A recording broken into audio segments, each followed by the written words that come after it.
September 18th, 1970, Jimi Hendrix dies. I'm still on the football team at that moment, but as soon as I hear about it, I take my helmet off and go back to the gym, confront the coach, and tell him I'm quitting the football team.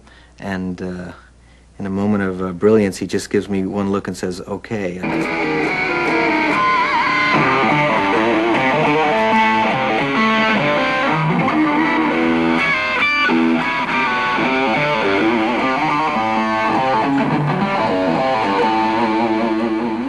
It was a big problem, though. Although I really loved Jimi Hendrix music, and I liked what he was doing, I couldn't play at all, and when I tried, I sounded pretty lousy. So that was really the beginning of years of hard practice and learning about discipline and dedication. But I never lost sight of the initial inspiration of being a listener, listening to Jimi Hendrix records, and then eventually learning about turning that inspiration and that feeling into something that came from within, and using that as sort of a catalyst.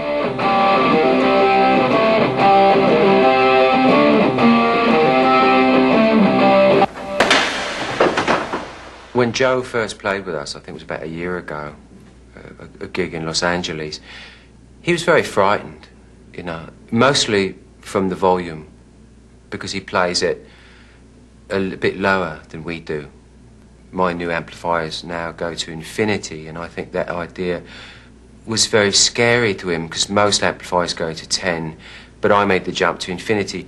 And when we rehearsed, he did more of this than actual playing, and he said, "Is this what you're going to be doing?" And we said, "Well, yeah."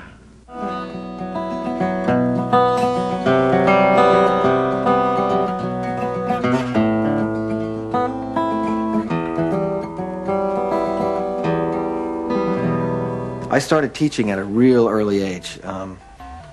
It's really kind of funny. I never thought about teaching guitar until somebody asked me for lessons. And I guess I was just about going on 15. And I had a couple of things under my belt. I could play chords, and I had a pretty decent sense of rhythm. And I knew a lot of tunes. I played in a band, you know, so I knew how to jam with people. But teaching was a whole other thing, because you really had to confront someone else's musical problems, and at the same time you knew that you were working on your own.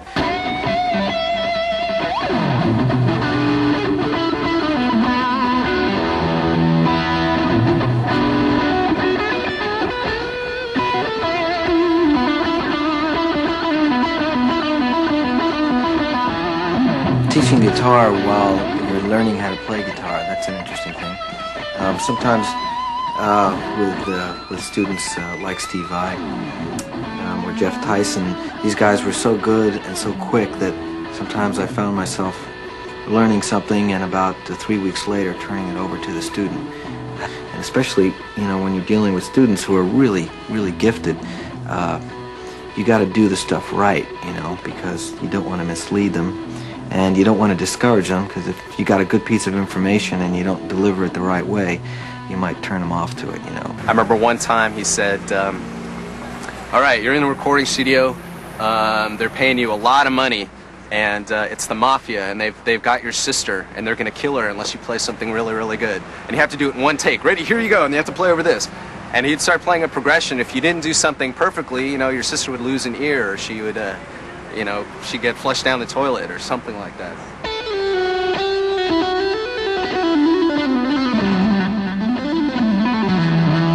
Steve Vai was real funny, because when he came to my front door, he had a guitar in one hand without any strings on it, and he had a pack of strings in the other. And he wanted to learn how to play guitar, and he was about this tall. And now he's about this tall, and he can play really great, you know. I was 13 years old, and my younger sister played guitar, and she had this acoustic guitar, and I was in different bands and stuff playing like keyboards, but we would just pound on the instruments. And the guitar player in the band that I was in wanted to become a better player, and I wanted to take up the guitar because a friend of mine that lived 2 doors down from my house played guitar, and I asked him who his teacher was, and he said, this guy, Joe Satriani.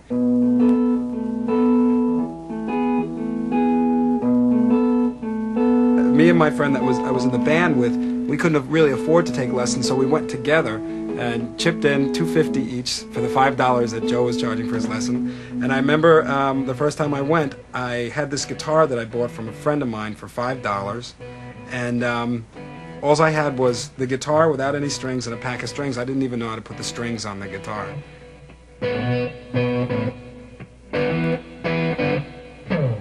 Everything about him was musical. I mean, you went into his room and there was music posters, and he had a cool amp, you know, one of those custom amps with the foam on it and a curly cord, and that stuff was like, wow.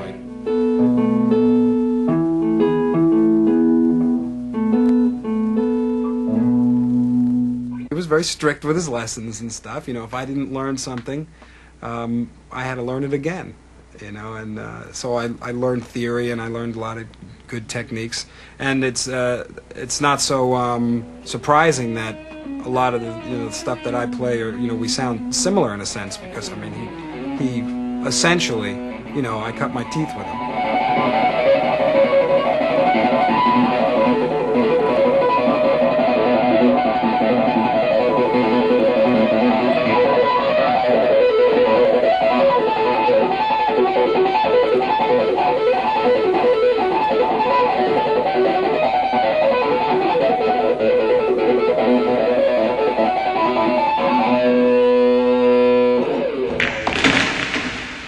To a studio with a friend of mine and recorded an EP's worth of tunes, and the weird thing about it was I just used a guitar, electric guitar, and didn't use a bass or drums or anything like that, but I used the guitar for lots of things. Like I use Allen wrenches on the pickups for kick drums, and I'd use different kinds of strumming techniques to sort of take the place of that hi-hat energy or snare energy that you get from drums, and detune the strings to get good bass tones, and basically just made a sort of a mad record. And I couldn't sell these things, and I could barely give them away, but it was sort of a funny little thing because people started to recognize what I was doing with that little EP.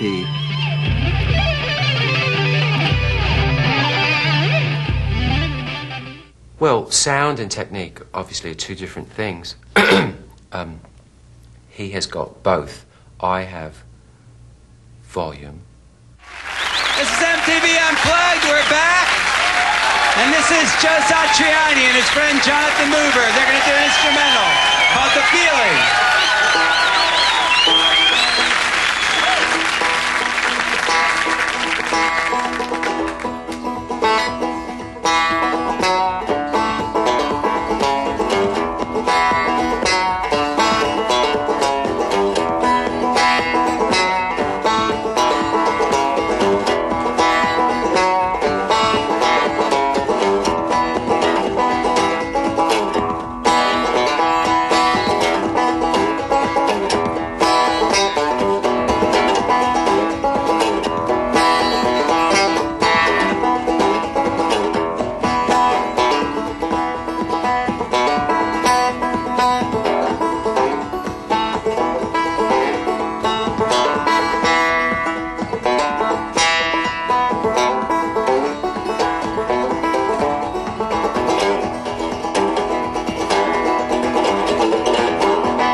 Virtuosity